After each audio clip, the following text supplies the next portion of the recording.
네, 성도 여러분 안녕하십니까? 그리스도인으로 살아간다는 것은 참 힘들고 어려운 일인 것 같습니다. 부지런하지 않으면 그리스도인으로 제대로 살아가기가 참 힘듭니다. 특별히 한국식 그리스도인 생활은 뭐 다른 나라의 그리스도인들도 참 열심히 살지만 또 다른 열정과 또 열심을 가지고 집회나 여러 가지 종교적 활동에 열심히 하는 모습을 보게 됩니다.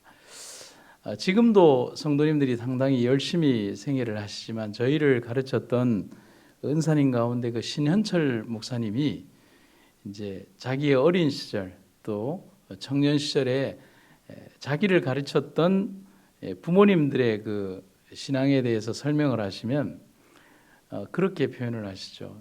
지금 여러분들이 뭐 예배드리고 뭐 밤에 기도하고 뭐 다음에 새벽에 하는 거 아무것도 아니라는 거예요.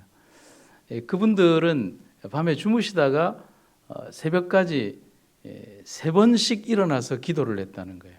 새벽에 일어나기 전에 뭐 밤 12시에 또 기도하고 또 새벽 2시에 나가서 기도하고 새벽 뭐 3시에 나가서 기도하고 여러분 상상이 되십니까?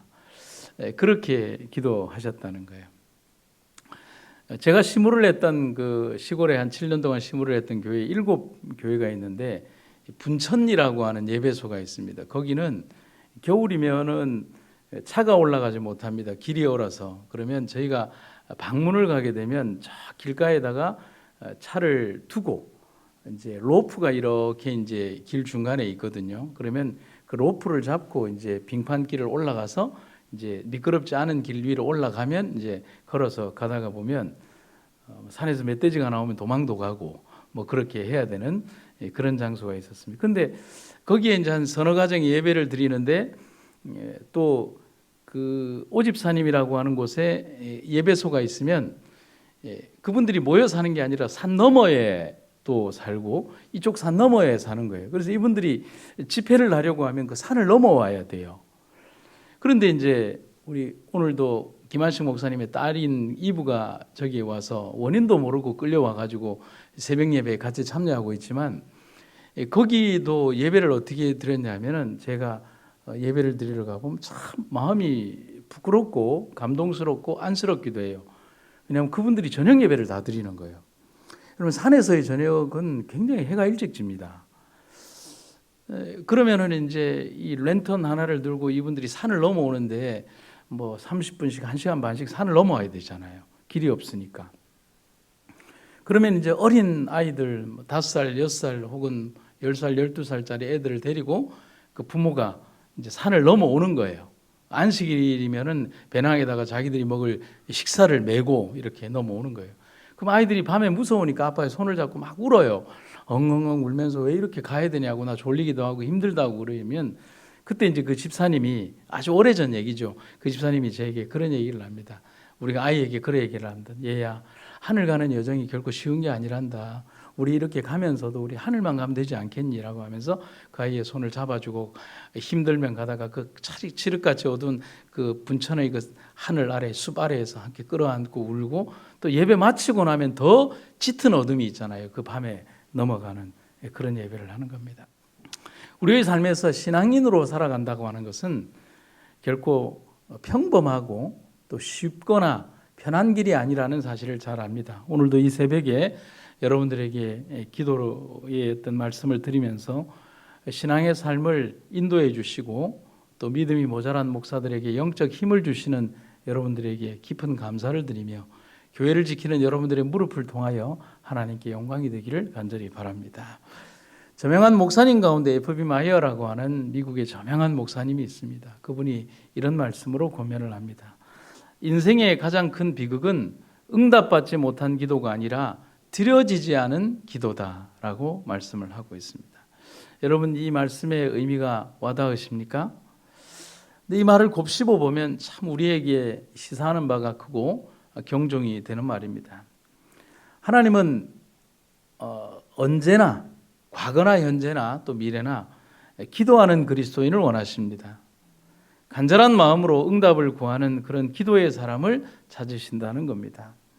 우리의 이 새벽 시간이 잠에 취한 우리의 영적 삶을 깨우고 침묵하는 우리의 입술을 열어서 하나님을 찾고 또 구하는 그런 기도의 시간이 되기를 바랍니다. 그래서 제가 오늘 드리는 제목은 두드리는 기도입니다.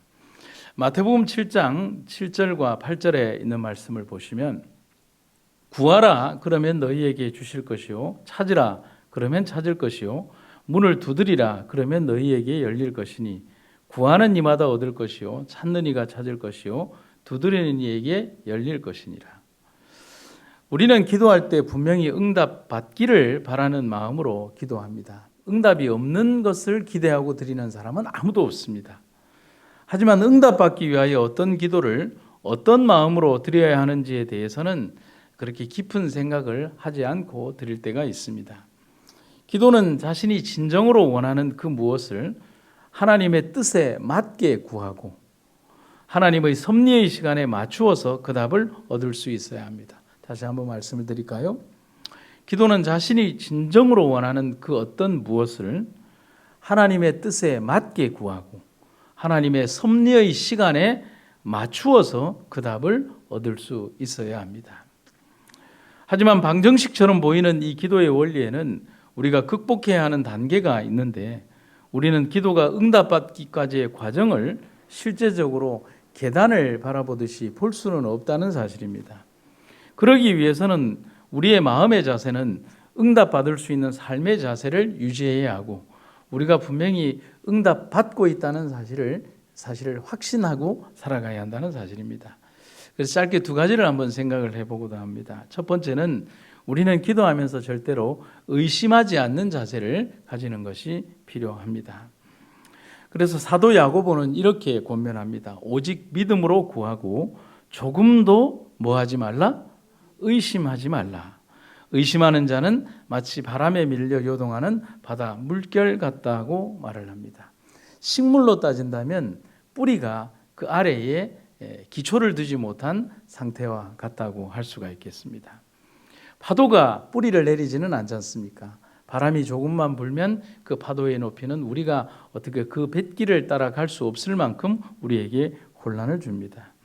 그래서 어떤 분은 그런 얘기를 하죠. 친구가 될 수 없는 절대적인 두 단어, 기도와 의심은 절대로 친해질 수 없다. 그리고 친해져서도 안 된다. 의심한다는 것은 기도를 들으시는 하나님에 대한 불신을 나타내는 것입니다. 그분이 하실 수 있고 이루시는 것에 대한 의심은 흡사 모래 위에 지어진 모래성과 같다고 하겠습니다. 모습은 있지만 금세 사라져버리는, 그래서 이루어졌다고 착각하거나 이루어진 것처럼 보이기만 하는 가짜라는 사실이 바로 모래성이라는 겁니다. 그래서 야고보의 말은 분명한 기별을 가져다 주는 것입니다. 오직 믿음으로 구하고 조금도 의심하지 말아라. 하지만 이건 역시도 우리가 너무도 잘 알고 있지만 야고보의 말처럼 우리는 항상 기도 후에 의심하거나 혹은 기도의 응답을 바라지 않거나 기도가 응답이 되겠어라고 하는 막연한 불안감에 쌓여 있는 겁니다. 이 모든 상황과 우리의 모습들을 다 합쳐서 야고보는 의심이라는 단어 속에 다 포함하고 있다는 것입니다. 그래서 저명한 기독인 사업가 짐 로원이라고 하는 사람은 의심에 대해서 이런 얘기를 합니다. 의심이 있는 곳엔 확신이 설 자리가 없다. 참 의미가 있는 말 같아요. 의심이 있는 곳엔 확신이 설 자리가 없다. 이 말은 다양하게 응용이 될 수 있습니다. 의심이 있는 곳엔 기도의 응답이 설 자리가 없다.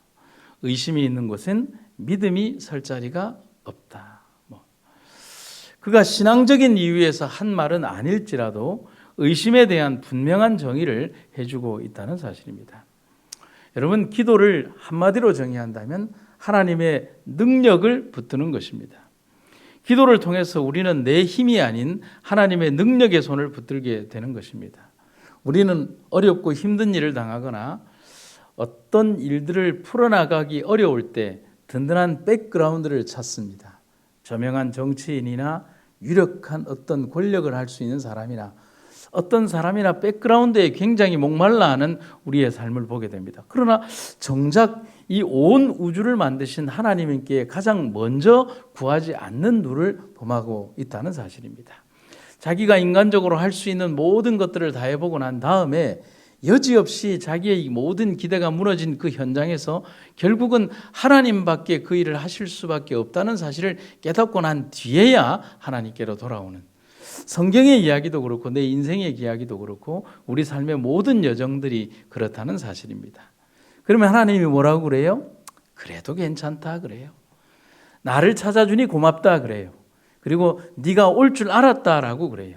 요나의 기도가 어디에서 드려진 기도입니까? 폭풍이 발아올 때 자기에게 그런 어떤 것이 아니라 요나의 진정한 기도는 물고기 뱃속에 들어가서, 아니 그 기전에 들어갈 때 수풀의 가장 바다의 밑바닥까지 내려갔을 때, 그리고 그가 물고기 뱃속에서 사흘 동안 가장 큰 좌절과 빛이 없는 곳에서 있었을 때 그때 드려진 기도가 진실한 기도가 나왔다는 사실이죠. 여러분, 기도를 통해서 우리는 내 힘이 아닌 하나님의 든든한 우주의 능력을 가지고 계신 하나님의 든든한 백그라운드를 붙들게 되는 것입니다. 잊지 마시기를 바랍니다. 두려워하지 마시기를 바랍니다. 다 내어 맡기기를 간절히 바랍니다. 인간적으로 모사를 꾸미지 마시기 바랍니다. 인간의 생각으로 무언가를 하려고 하지 말기를 바랍니다. 아니, 그렇게 되기를 바랍니다가 아니라 그렇게 되지 않기를 제가 간절히 원합니다. 두 번째, 우리에게 있어야 되는 기도의 가장 중요한 정신은 두드리는 겁니다. 마태는 기도 응답의 조건으로 두드리라는 표현을 하고 있습니다. 여러 가지 기도의 표현 가운데 저는 오늘 이 새벽에 두드린다는 표현이 제 가슴 속에 가장 크게 와닿았습니다. 여러분, 이 두드린다는 것은 어떤 의미를 가져올까요? 지금 제가 두드리는 이 의미는 제가 두 번째 의미로 말씀을 드리겠습니다. 첫 번째 의미는 두드린다는 것은 포기하지 않는다는 것을 말합니다. 채석장에서 돌을 깰 때 한 몇 번의 망치질이 필요할까요? 큰 돌을 깨려고 할 때 채석장에 채석공이 거기에다가 망치질을 합니다. 한 100번 하면 될까요? 한 200번 하면 될까요? 아마 셀 수 없이 할 겁니다. 한 1000번이라고 합시다. 근데 여러분, 그거 아세요? 1000번째에 그 바위가 깨뜨려졌다고 합시다.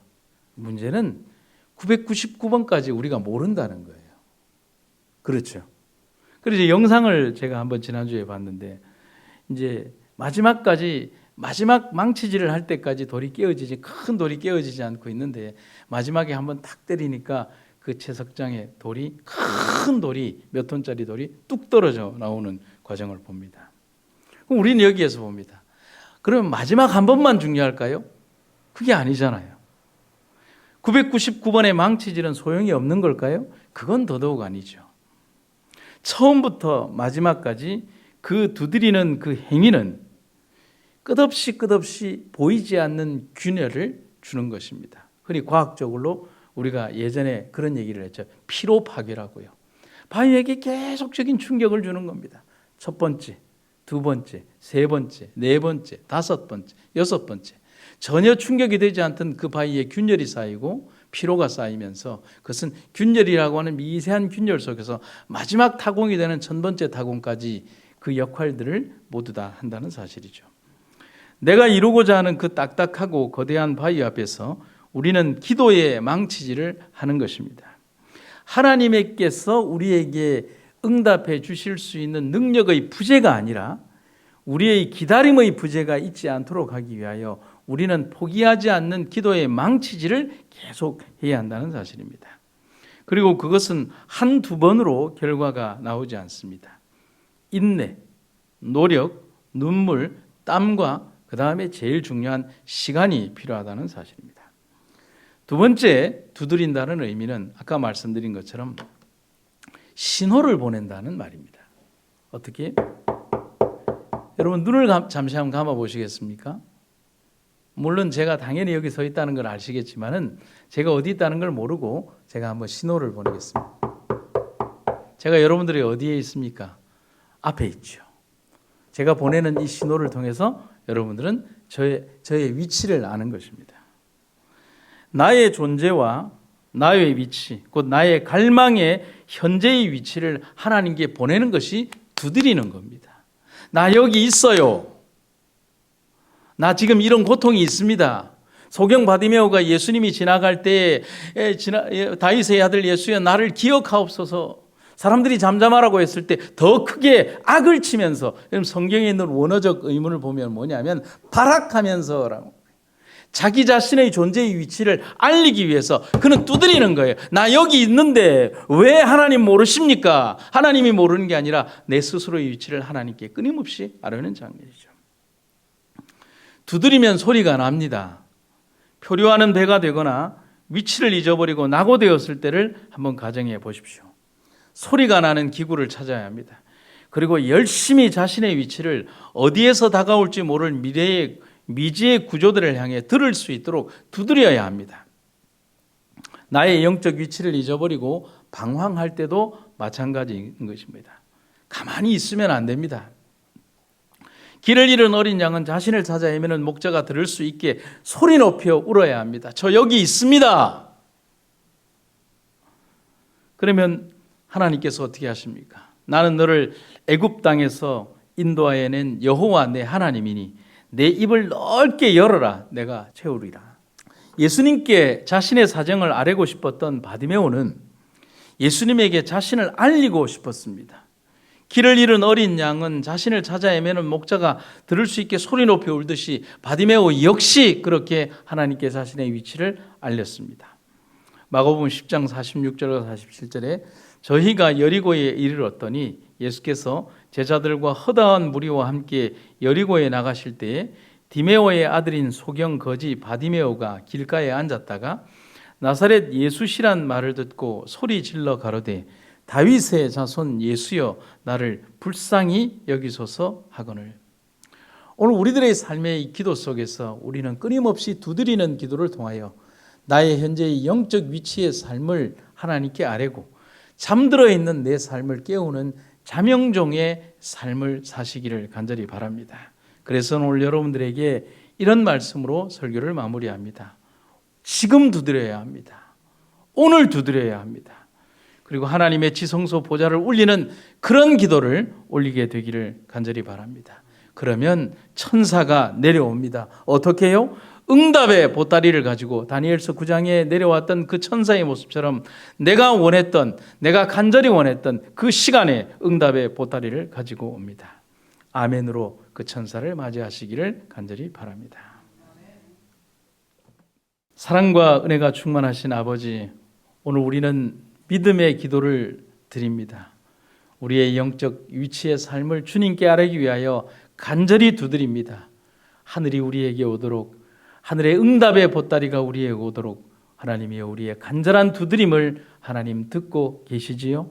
주님의 놀라우신 사랑과 은혜가 함께하는 귀한 아침 시간이 되기를 간절히 구하며 예수님의 이름으로 기도드립니다.